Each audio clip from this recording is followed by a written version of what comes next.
how abnormal these circumstances are. Why is that?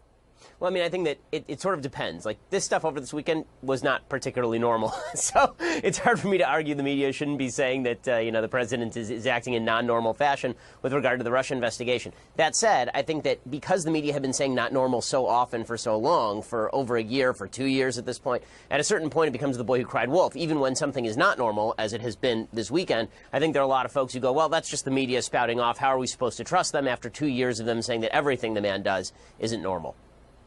Isn't that partly because there's been a decade-long movement on the right to discredit the media well before President Trump came along? Yeah, I would be surprised if it's just a decade. I mean, I think that on the decades right, long. On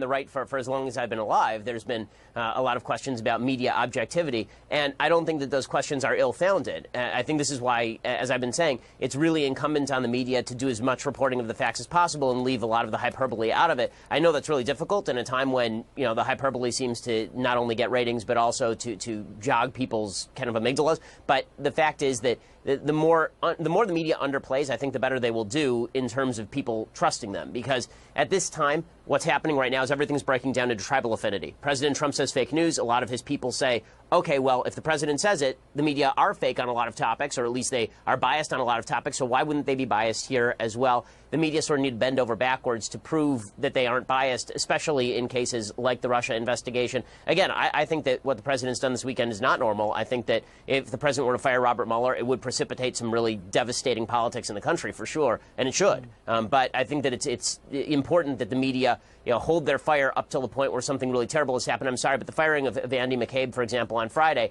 that was recommended by the OPR. That's not something that is wildly out of bounds. What is out of bounds, obviously, is the president talking about firing Mueller, or if he would actually fire Mueller. Where do you see the most egregious media bias right now?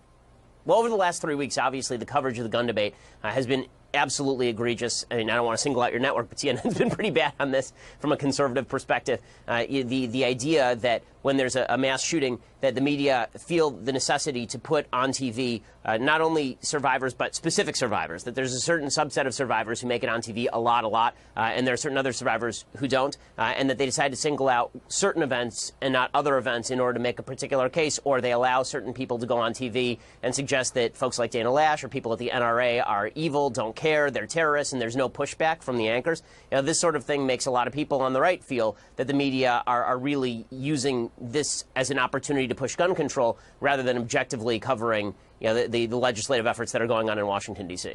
So your view is it should be 50-50, even if most of the students are urging gun control measures? You want it to be 50-50 or no, what? I think 80-20 would be fine. I mean, I think that anything but 95-5 would probably be a good thing.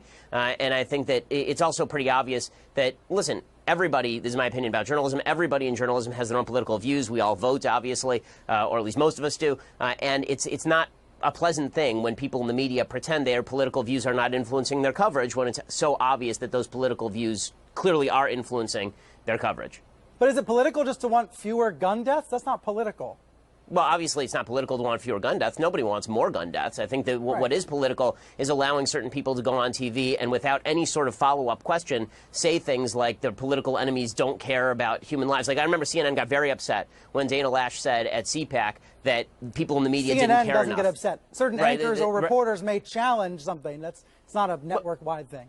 Well, okay, but reporters need to challenge. I mean, but again, the reporters are the representatives of the network. I mean, when I tune in and there's a reporter on CNN and the CNN insignia is in the bottom corner of the crawl, there's nothing I can do as an observer but say, okay, well, CNN may have a bias here, especially if that bias all runs in one direction. It's not like some of the members of CNN are pushing a particular agenda and some are pushing another agenda. There's always, if there is a bias, it is universally to one side, and that's what people on the right are seeing.